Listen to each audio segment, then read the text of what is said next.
Good evening. My name is Colin Daniels, and I am the Working Age and Young People Service Manager for the Society. As if you've been to one of these sessions before, you will be more than aware of.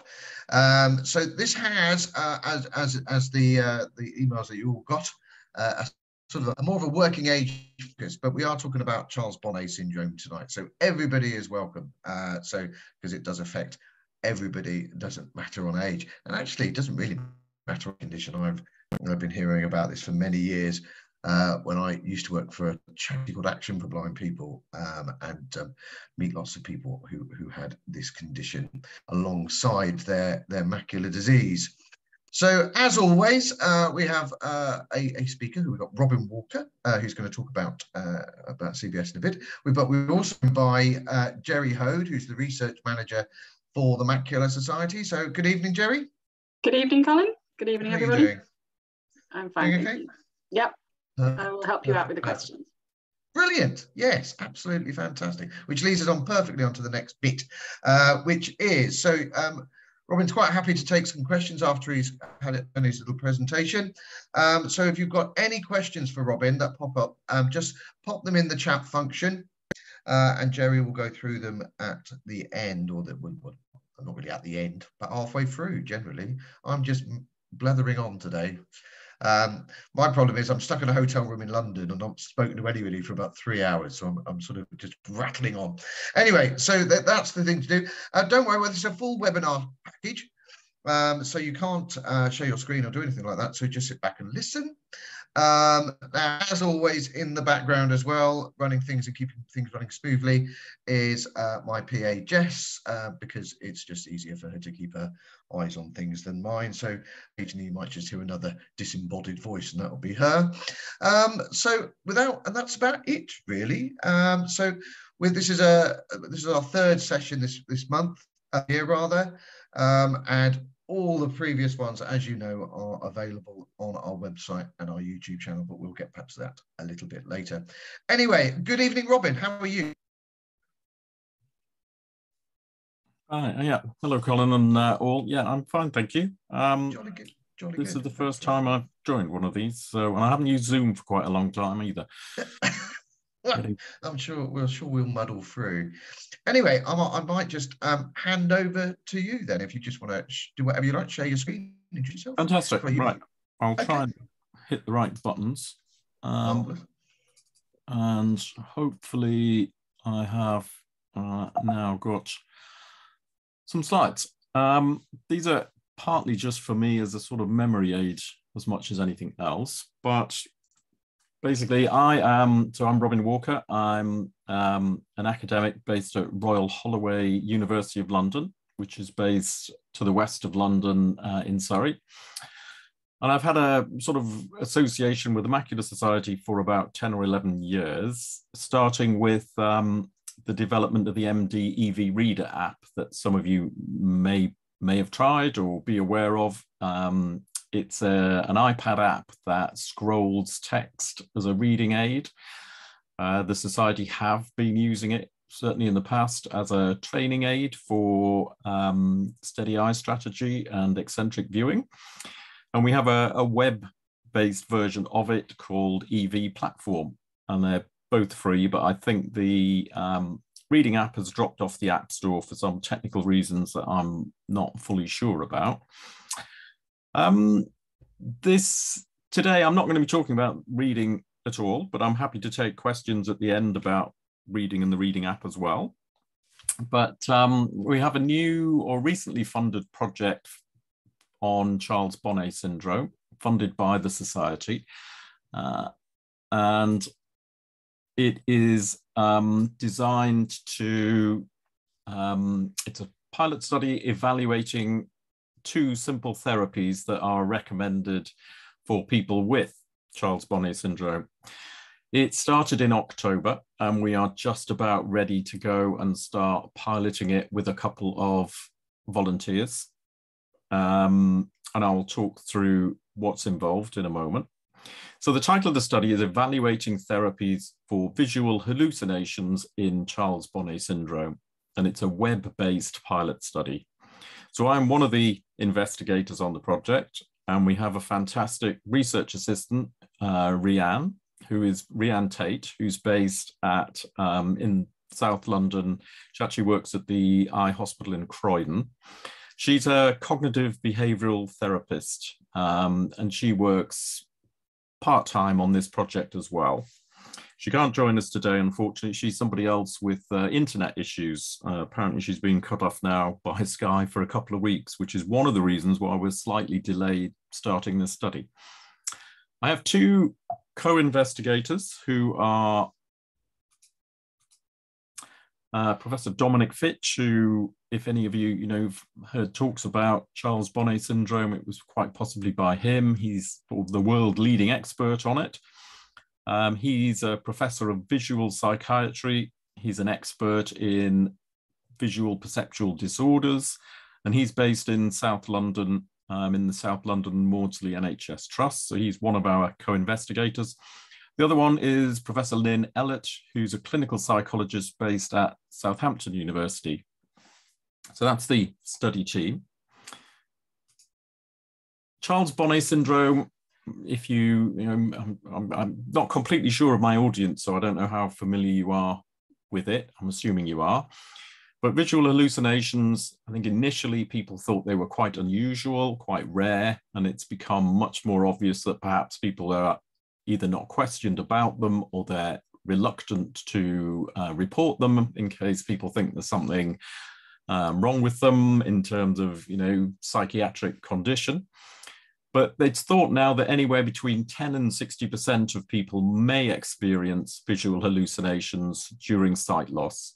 And as Colin was saying earlier, it can be a wide range of eye disorders. It doesn't have to be macular degeneration at all, but it does include macular degeneration. It seems to be anything that causes sight loss can cause visual hallucinations in people.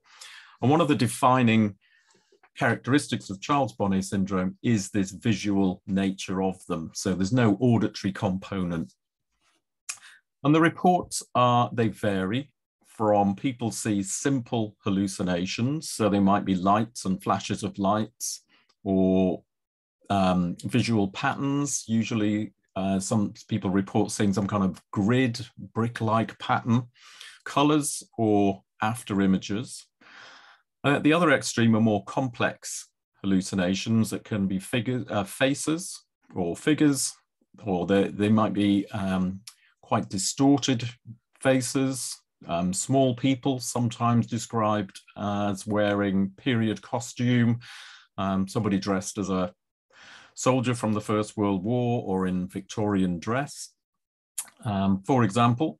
And animals and scenery can also be reported. So quite wide-ranging between faces and people, objects, or just simple patterns. We last year ran a survey of younger age participants. I had two postgraduate students working with me on a project. They were both visually impaired themselves, and they were interested in Charles Bonnet syndrome. So they sent out a link to an online survey, and it was of visual hallucinations, and it included a questionnaire on depression and also anxiety and loneliness.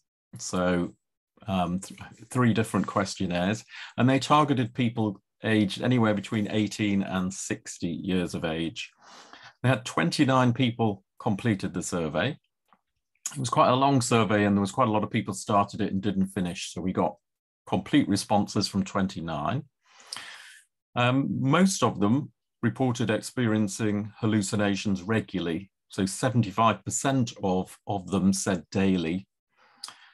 In terms of the reports about how unpleasant or pleasant or neutral people find them, some people are quite disturbed by their hallucinations, and that might depend on the nature of the content of them. If they are seriously distorted, ugly faces, then perhaps people are more likely to be disturbed by them.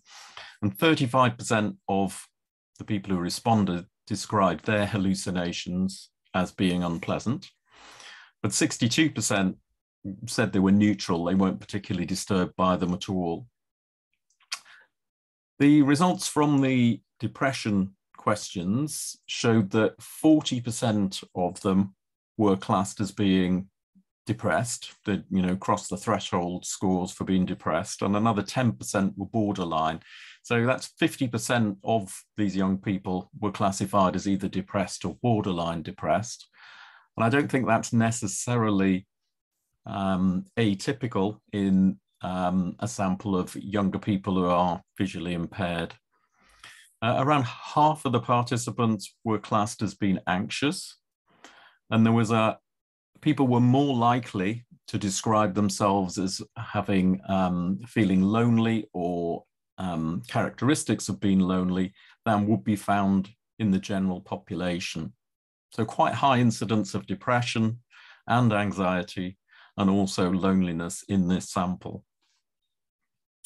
Out of this, we designed the present study to evaluate therapies. So I'm sure you're aware that RNIB, the Macular Society, and the support group Esme's Umbrella, who are specifically for people with Charles-Bonnet syndrome, they all recommend simple therapies that people can try, but they've never been evaluated. So this could be the first formal evaluation of these treatments. So one is, it's known as eye movement therapy. And the person is asked, while you're experiencing hallucinations, try and move your eyes from left to right, backwards and forwards for a few seconds, stop, and then repeat it and try again, and keep doing that for a minute or two. So that's the eye movement therapy. The second one is simple distraction techniques. So things like change the level of lighting, or get up and walk around and do something else, or perhaps reach out and try and touch the hallucination. So these two conditions, these are the main conditions that we want to evaluate. So we want to recruit people into our study, and we're looking for volunteers, and we've already got quite a few people who have emailed us expressing an interest. We will then randomly assign them to either the eye movement group or the distraction group. And we're going to have a wait list control group as well, so we get a baseline measure. So people who are assigned to this wait list control group will also report, they'll fill out a diary of their frequency and content of their hallucinations. And then at the end of a period of time, they will be assigned randomly to one of the two treatment groups, which is the eye movement group and the distraction group. So the way it's going to work, we hope, and we're about ready to start as soon as Rianne gets her, or Sky sort out Rianne's internet. So it's going to be after Easter now. We will contact people and send them a link to an online questionnaire, which will have questions about their visual hallucinations. It will include the questions about depression and anxiety and loneliness as well. We will then look at the results at the end of that survey, that people are given information about what taking part involves, and will be asked to give their consent or agreement that they're willing to take part. And we will also make sure people meet the inclusion and exclusion criteria for our study. We will then randomly assign people to one of those three groups, so eye movements, distraction, or waitlist control. And we will ask the people to use the therapy, if they're in one of the two treatment groups, for a period of 4 weeks. And then we have a very short hallucination symptom diary to complete. It'll be done before people start. We will then ask them to try this therapy every time they're experiencing a hallucination, if possible, and to keep a weekly log using the online diary to report their hallucinations for this month. And at the end of the month, that's it. We will be able to pass people on to support agencies or whatever if they feel the need. We're hoping people don't drop out during this month, and we appreciate that perhaps is one of the big factors with a study like this. You're hoping people will stay engaged, they will try the therapy as often as they can. Ideally, they won't try other things. That's another problem or potential concern. People may already be trying something that they find works, and we don't necessarily want them to stop doing that. Rianne will be on hand to help people if they need help. So filling in an online questionnaire isn't necessarily easy, and maybe some people will need a hand. Or we're hoping that if people struggle using computers and online tools, that they'll be able to ask someone else to help them as well. So we're not necessarily expecting people to be able to do it themselves. And I think it may be quite a difficult thing to do with a sort of screen reader. So it might be that some help is needed to get through the questionnaires and not spend a very long time trying to do it. So that's probably it. I can take questions now, but what we're hoping is that we can start spreading the word. And if people are interested in taking part, that they email us, and we've got a Gmail email account, which is CBS, Charles Bonnet Syndrome, @gmail.com. So CBS @gmail.com. And then we will start replying to people as soon as we can, but there will be a bit of a delay. So if anybody does send an email to us and you don't hear back quickly, then I'm afraid that is because we're going to start after Easter. So what I will do, I will stop sharing my screen, and then perhaps we can take some questions. Great, thank you very much, Robin. I don't know if you've got any questions through while that was going on. Yeah, they're just starting. First one is, do you have an age profile limit for your participant? We don't, as long as they're over 18. Okay. Well, otherwise, we aren't targeting younger age people. So the survey I mentioned that my 2 students did, they were specifically interested in younger age group. And I can't remember what the average age was. I don't know if it was 40-ish. But we have no cutoff for the upper limit. But perhaps a natural limit is how competent or comfortable people feel with technology and completing some of the online materials. Thank you. No more questions. Oh, here we go. They're coming in now. Is there any thought of another phase to look at transcranial direct stimulation therapy, please? I think this is referring to a project that we funded a few years ago that you may be aware of, Robin. Yeah, that's the Newcastle group. And Dominic, Newcastle in partnered with Dominic Fitch in London.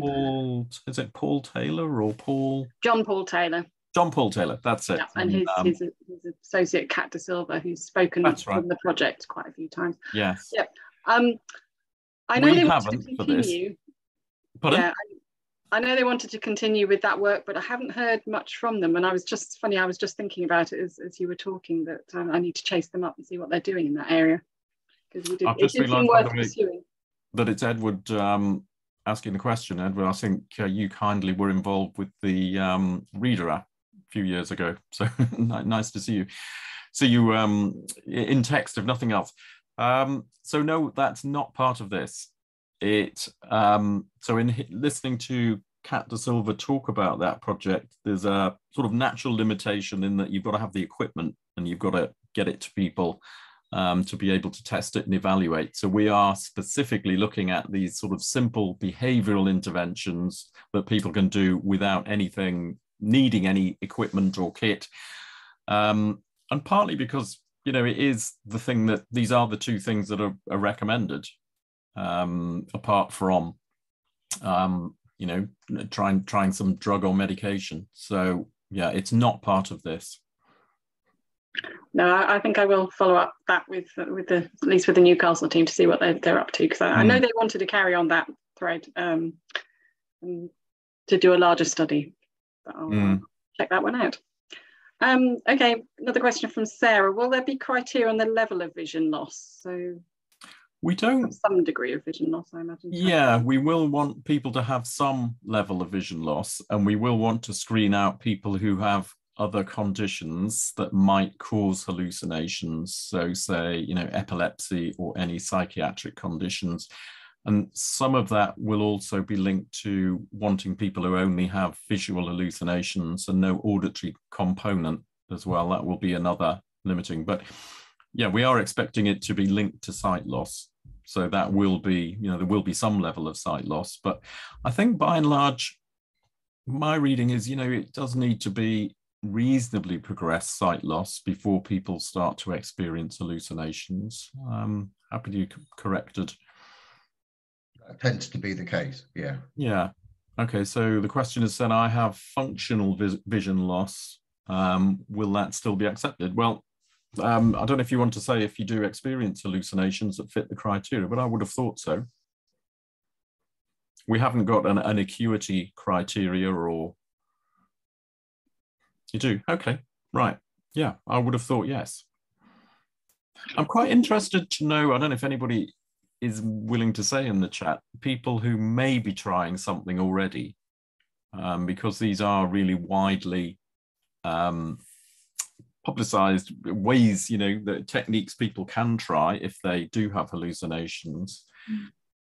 Can you say a little bit about the techniques that are being tested and where they come from? What's the origin of them?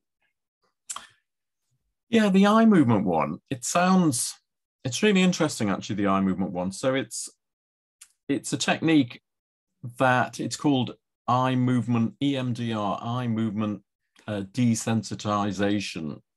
I can't think what the R is, but it's it came out of, somebody discovered that people with PTSD, sort of traumas, their recovery was better if they were asked to reflect on their traumatic experience while making eye movements. And there's a theoretical sort of motivation for it that I probably don't necessarily buy into, but that's not saying it doesn't work. So why it might work, I don't think anybody exactly knows in relation to PTSD. And perhaps in another sense, perhaps moving your eyes around is another distraction, possibly. You are focusing on doing something else by trying that technique, and perhaps it is that focusing on something else that's important. So it's not, because obviously you're thinking, okay, eye movements linked to a visual phenomena, but I don't think that's the basis of why it might work. So I've got a child upstairs started his trumpet practice. I don't know. I wonder what that noise was. You could hear it, could you? Yeah, great timing. Oh, I couldn't. Yeah, I've got a trumpet directly above me. The distraction one, again, I think quite a lot of things do have a cognitive component. And if you can, literally, as people say, take your mind off something, it can help. And I think some of these things, because it's not changing the level of illumination, it's not that it has to be dark to bright, it works both ways. And I think getting up, doing something different, someone suggests shining a torch,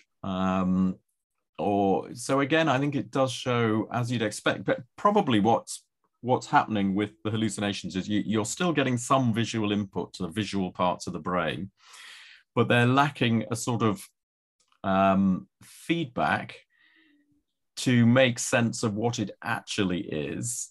And this sort of brain feedback is, it's almost like sort of free running, and it's not having a clear image to base it on. And once it starts like that, it's reinforcing, say, something you're seeing that isn't there. So you're getting this sort of brain feedback loop, and maybe just something that, in a cognitive sense, breaks that cycle may help reduce the hallucinations. But nobody knows why they might work, and I don't actually know where they've come from, except, and so Edward said, sorry, some sufferers tell me they find it helpful to open the palm of their hand, look down at it to make the hallucination appear to shrink in size. Yeah, will you ask people who volunteers if they have different tricks like this and compile a list? That's quite a good idea, actually, because there isn't really a great theoretical basis for the eye movements treatment or the distraction treatment either. So I suppose some of them, again, looking at the palm of your hand, is it that it's depends on how well you're going to actually see the actual size of your hand, but will it be that, or is it again just having something that you're focusing your attention on, and it's taking your attention away from them? That's the key. It could almost be a range of anything that goes under that umbrella of taking your attention away, possibly. It's a hypnosis technique. Yes. Looking at your hand? Yeah. Oh, okay. Ah. Interesting. Yeah. How many people are you looking for in each group, Robin? Just as I think.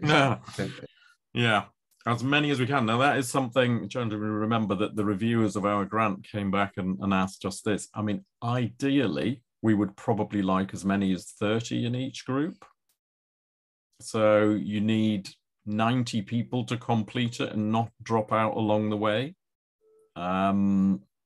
Up to now, I think we've got quite a lot of people who've already emailed us, but it's just at any of these stages, people might drop out, but something in the region of 30 to 40 in each group we're looking for. It is going to run for the next year. Right. So we have a year to do it. But as you can imagine, when you first advertise and start recruitment, you get an initial flurry, and that's when you get, the most responses, and then it drops off afterwards. So it's not going, we're not expecting to get a large number of people each time we publicize the study. Okay, so John's asked, do people who have gone completely blind experience anything similar? Completely blind, or not even light perception, I imagine? So my understanding is that it starts at a time when vision has been lost to a certain extent, but by the time it's completely lost, I think they can stop. That said, I wouldn't be surprised if there are still some reports, but I think it is quite often the case that as people completely lose their sight, they stop. I don't know if there's anybody on the chat willing to correct me if there's anybody who has a different experience, but I think that's probably the case. And do the hallucinations progress from simple to more complex, or the other way around? Or does people always have the same type? I think they might progress starting with the simple. I've not seen reports of people doing a sort of longitudinal survey, and sometimes it might be when you find out somebody has them, maybe serendipity, because even now, I think this is certainly one of the Judith Potts at Esme's umbrella keeps trying to promote Charles Bonnet syndrome, but it's still quite something a lot of people haven't heard of. You can go to professional doctors and they haven't heard of it either. So I mentioned it to a GP friend recently, and they haven't heard of it. So there probably isn't the data there. Oh, good. Somebody, yeah, okay. There probably isn't the data there that people have, as people are losing their sight, start to question them about their hallucinations. And it's quite likely people are reluctant to mention them. And then you haven't got that sort of data to look back and see how they progress. It's interesting what Julie's just put in the chat function. Yes. She's the low vision advisor and has met at least 3 patients who are completely blind, but still experience CBS now and then when they're feeling anxious. And this was a question actually that we had an inquiry on only today. I was going to put in at some point the relationship between hallucinations and stress. Somebody was asking me about today, and there doesn't seem to be a great deal of evidence, but there is sort of an acknowledged association that stress can worsen hallucinations or bring them on. You know anything more about that? That was linked to, and it was something that I forgot. I'm going blank on people's names now. Mukherjee and Jones published. Yes, that's what I was looking at today. Maria Mukherjee at Moorfields. Yeah, Maria, isn't it? Maria Mukherjee. Yes. Ophthalmologist at Moorfields. Yeah. Yes, he does great work, and they and others thought that. In fact, my 2 students as well all thought that maybe the hallucinations became worse during COVID lockdowns and periods of isolation. So we had questions on that in our survey of younger people, and it didn't come out at all. So we had a question, did you find it worse during the COVID lockdowns or not? And there really wasn't much evidence. Potentially, they also think social isolation is a factor. And because we were 18 to 60, perhaps those people had more, they weren't living alone, completely isolated, and maybe that helped. So I think maybe a combination of isolation and loneliness coupled with stress and anxiety may be key. It might not be one single thing. And again, it's that I was slightly surprised to find that 50% of our younger people were actually classified as depressed or borderline depressed. I think that would probably be quite a bit higher than in the non-visually impaired population between 18 and 60.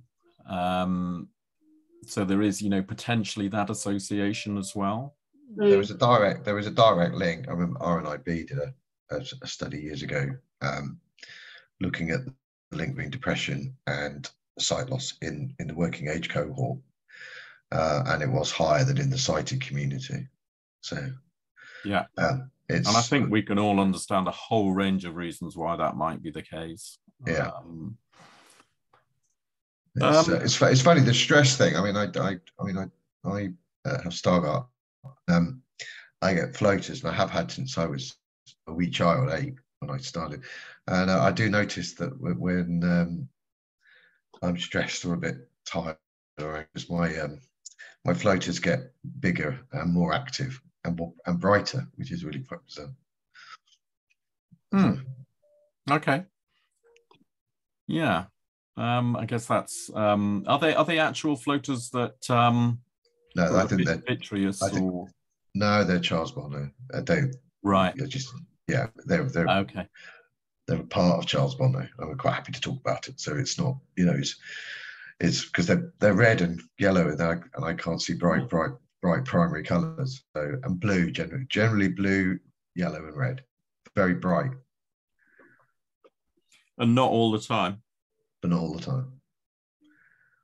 Yes, I only ask about vitreous because I've in the last year had vitreous detachments in both eyes. have floaters of a different yes, different real floaters as opposed to hallucinating floaters. Yes, interesting. Okay, so Edward only met one person with no light perception who reported vivid hallucinations. May have been other causes. So there's certainly a chance it's there in people without. There's certainly a massive scope to investigate all this a lot more.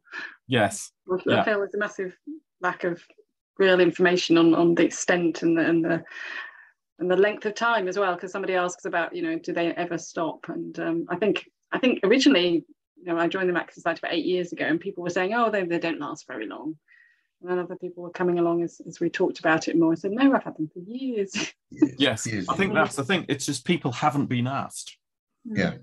They've been asked about their eyesight, and maybe there's been specific discussions about whatever treatments there are for their sight loss condition, are or are not, but not been asked about what is a sort of, side issue almost, isn't it? It's because it's not going to affect, what vision you have, but it's going to affect you in other ways. And I just don't think there's been enough asking about it. And I think now it's certainly looking like it's, now is the time where it's going to be more a topic being studied from different directions. So it's fascinating with the different type of hallucinations people get, though. People that are seeing First World War soldiers and Dickensian ladies and gentlemen, and it just there's no direct sort of connection with the people that are telling us they're seeing them. So I think that so Dominic Fitch, he has his he's done MRI scans, so brain imaging of people, including while they're having hallucinations. And he's found this activity in the visual parts of the brain that are responsible for recognizing objects, or in the visual parts of the brain that are responsible for recognizing faces. So you can kind of see this idea of during vision loss, those parts of the brain are still active and are giving you this phenomenon. That's all fine. But there seems no reason in line with this theory why consistently, some people do report seeing people in period costume, which does seem, really quite common. And it can't all be that, everybody's heard about that, so that's what they're reporting. It can't be at all, because it's so unknown. If there'd been a popular TV series where somebody was reporting seeing people in Victorian dress, or the distorted, really gargoyle-like, ugly, distorted faces, which is really common. And there seems, or small people is the other one, isn't it? Small people. And you think, well, in my everyday life and experience, I've just seen lots of normal looking people. So why would I now start to see distorted people in period costume? Yes, can't be related to memory, really. No. That's and that makes you think there's something really interesting, and it's not part of my study, but really interesting to get to the bottom of. If it was only one or two reports, you might think, well, that was something quite interesting, quite unique. But because it's so consistent, and the World War I soldiers and things, it does seem really curious. And it doesn't quite, I asked Dominic Fitch this question, well, your theory's great, but why are people seeing weird things? And he doesn't really know. He hasn't got a good view of it either. I need to apologise to Sarah, because I misinterpreted what she said. She said she's talking about constant hallucinations going on all the time, not going on for years. So she unfortunately gets them all the time. Yeah, I think that isn't unique. And so I got interested in this at that meeting the Macular Society put on in London with Esme's umbrella. I think it must have been pre-COVID, so it now feels like a different world in various ways. And there were a couple of people in the audience, and one chap, I remember, saying he has them all the time. So that wasn't, and his were people in the room he was seeing, and he was seeing them all the time. So that is definitely not unique or unusual, I think. Yeah, there was a woman at one of the groups in London who just constantly saw spiders, insects, and tortoises everywhere, constantly. Yeah, so I think that there probably are quite a lot of people who experience them all day. I'm trying to remember our survey response. I think there were a couple of our 29 who said they were always there, but most were reporting more likely they got them during the day, every day, but not constantly. I've got a feeling, I hope I'm right about this, that the work that we funded on transcranial direct current stimulation, the electrical stimulation of the brain, they had some people who had constant hallucinations, and that was great for research, because you didn't have to hope somebody had an hallucination while they happened to be being tested. You could see an immediate effect if there was one. I'm just typing into the email address, because somebody did ask, I work with people who have a variety of eye conditions. Is it okay to share the email for the study with them? Yes, please. So I'll put the email address into the chat as well, if that's useful. Can you share that wider again? Because it just went to the panelists, not everybody. How do I do that? Oh, I see. Hang on, I've got a 2 host and panelists, or go to everyone. Everyone. Yes. Right.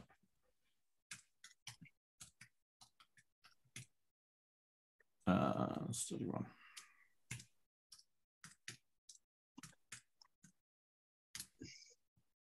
Right. So CBS, and it doesn't have to be a capital, CBS _study1@gmail.com. Purely selfishly, I don't know if anybody out there like Edward and others are willing to say about if they see a need for the scrolling text reading app or not. that was my. And also, if anybody has any other questions or thoughts as well. We got a hand up. Thumbs up, rather. So certainly, there are people, if they're not using it to actually read books, they are using it as a bit of a training aid. So we do have a free, and you can use it on any web browser, so you don't have to download it, version of it. And you can scroll ebooks, but also the current news. It's a little bit, there are some audio guides for how to use it. It's just maybe a lot of people would find it slightly tricky to set up. I'll put that into the chat as well. So EV. Thank you. Platform. Is this the one that's got endorsement from Judy Dench, I think? Well, Judy Dench actually, she endorsed the app. Right. So she endorsed the iPad app, and that was quite interesting in that we had quite a pushy press officer at my university who somehow contacted her agent, and then she made that great video. And I didn't know she'd done that. And if she'd asked me, should I try and go, I would have probably said, don't leave her alone. But then she made that. So that was, really funny. So it, it's not for everyone, but some people do find it helps. EV platform that we called our free web version was quite badly named, because if you search for EV, you get a lot on electric vehicles now. Yes. I can imagine. Yeah, I was asked for your app the other day, and I had a Google of it, tried to find it, and you just got a lot on electric cars. Electric vehicles, yeah. Which are great, but they don't scroll across your screen. No. So it was perhaps badly named, but we didn't think it's frozen. Right. What's frozen? Oh dear. Okay, we've lost him. Does anybody have any more questions? Oh, hang on. Have we lost Jess? Have we lost Jess? No, Jess is still there. I think Robin. Is it my internet connection? Oh, sorry, it's my internet connection. That's right. Okay. You've so Ed was posted in the chat about the scrolling text. You can. Oh, there's a newish app, Bright Page. Okay. Oh, yes. We've come across Bright Page, haven't we? Yeah, we've got that's next month's webinar. How appropriate. Yeah. Does it scroll text? It does sort of. Well, what it does is it doesn't scroll, but it produces it presents text at you in the same way as your eye would read it. It's trying to mimic how the eye would read. So it doesn't necessarily scroll, but it presents the text word by word. Oh, okay. One word at a time. Well, so yes, it's sort of I can't really see it, but it's just how he described it. Yeah. Okay. So, yes, that's another way of doing it, and it's interesting that if you compare how well people. So doing this technique of you present one word at a time, and you don't actually need to move your eyes around at all, people can read really quickly using that technique. So non-visually impaired people can read really, really quickly. However, if you test their memory of the material, it's pretty bad. Oh, okay, that's interesting to know. During normal reading, there's this sort of process of going back a little bit and rereading things, and you do it more than you think you do. So looking backwards and forwards along a sentence, going back. But if the word has come on and then gone, you can't do it. It is sold as a speed reading technique, isn't it? Yes, it is. It is. And it's sort of, there's a couple of apps, and I don't know if you have to buy them, but they're sold on the idea that you can read quickly, but what's the point if you haven't taken it in? They are right, it's quick. And perhaps the speed is just, your ability to remember it and keep up. And commit it to memory is just not there. Memory is about consolidating things, isn't it? And repeating it and practice. So that doesn't mean it won't work as a reading aid for people who are visually impaired, though. I'm just saying there's some evidence that it's not great as a method of reading. I know the Dolphin systems, when they with Supernova package, they've got a scrolling reading bar in that, and they threatened to take it out, and there was absolute uproar because people loved it. So so you can just no, I've been, it's almost been a little bit of a personal crusade. Scrolling text wasn't my brainchild. There was people like Gary Rubin and Gordon Legg years ago that suggested it, and some people do find it's really useful. Yeah. I think the Dolphin one is one you've got to pay for. It's part of a big package, screen reader magnification. So and Braille, it's just sort of a 3-in-1 package, which well, it's a bit like it's for people with sight loss that use magnification or screen readers. It's a bit like Vauxhalls and Fords. Some people like Vauxhall, some people like Fords, some people like Supernova, some people like Freedom Scientific, Jaws, and Zoomtech. So what you know, whatever you prefer, really. And I wouldn't possibly want to say which one I would prefer, but it's got a shark on it, and that's what I'm saying. That's it's terrible. Anyway, what I was going to say, so has anybody got any further questions for Robin about reading or Charles Bonnet? Is he covered everything? It's been great for me, actually, to I work in a bit of a bubble with my contact with these things is reading journal articles on it, which isn't quite the same, and you can sometimes come away with a slightly distorted impression of things. I think there's a real need, as is happening, I think, and for you guys at the Macular Society to do a little bit more on the publicity side, generating awareness as far as possible, and with RNIB, all these organizations, but I think the awareness is still not quite as much as it should be, because it does seem to be really quite common in people as they're losing their sight. Okay, thank you very much, Robin.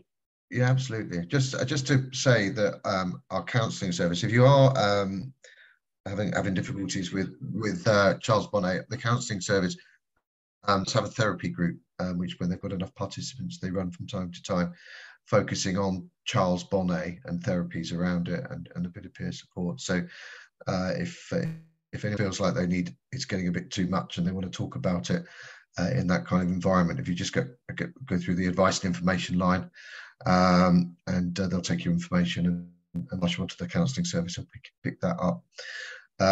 So that's just worth bearing in mind. Jerry, you were going to say?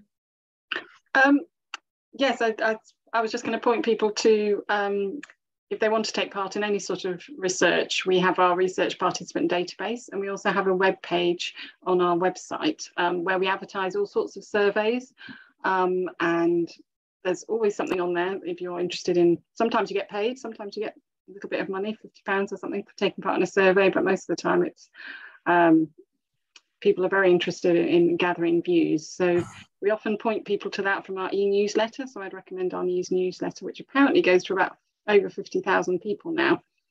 Goes out at the beginning of every month. So that's a great source of information, and we will often point people to research that they might want to volunteer for through the newsletter, but otherwise it will be on our website or side view if you're a member, or we may contact people directly who are on our research participant database, which you can sign up for through a paper copy if you want us to send you one, or on our website in the research section.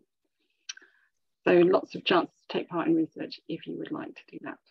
And are you able to advertise our study if you're not? Yes, already? We will be. Yes, if you're ready for us to do that. Yes, absolutely. Great.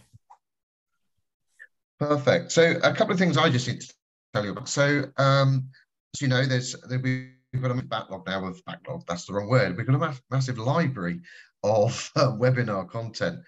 And we have a new person who started with the Macular Society, who's called Abby, and she looks after now all our digital contents and stuff like this. So she's actually turning some of the past webinars into podcasts. So if you haven't had the chance to or can have a spare hour or for almost a month now of content, perhaps one of those webinars, one of those podcasts rather, might be for you. So if you keep an eye on the e-newsletter, which, as Jerry says, comes out, it's actually the first Friday of each month. There'll be sort of what's coming up next in our webinar series, and also reminders of the podcasts. You can get those podcasts from anywhere you get your podcasts, is where I've been told to say that. So that's things like Apple Podcasts, Spotify, and all the others really, wherever you get yours from, cloud, wherever really. They're just a way of listening to the talks in a bit more of your own time. So maybe if you're walking down the road, you should do that if you're visually impaired. Apparently, I do it all the time, I hasten to add, but it's I'm telling you to do something I don't do myself. So anyway, well, Robin, really well, thank you for coming along, and it's been really interesting covering both things. It's been fab. Yeah, great pleasure. Thank you all. Thanks for your time. And I hope the trumpet wasn't too, it was a very short practice from what I noticed. It was a very short practice, I noticed. At least it wasn't the drums. That's it. It wasn't the drums. Robin, I think they found their way to your back garden. We could see some children playing in the back garden. Ah, right. Okay. Right. Through the window. Perfect. Well, Jerry, thank you as always. And so I'll catch up with you soon, I'm sure. Jess, thank you for keeping an eye on everything as usual. And I would just bid you farewell. But just to say before I go, the next one is on the last Thursday of the month. And as always, it's 6:30, and we're talking to Howard, who is the developer and designer of BrightPage. So, and it will be in the Ease newsletter anyway. So good evening, everyone, and we'll catch you next time. Thanks very much. Yeah. Good night, all. Thank you. Good night, everybody.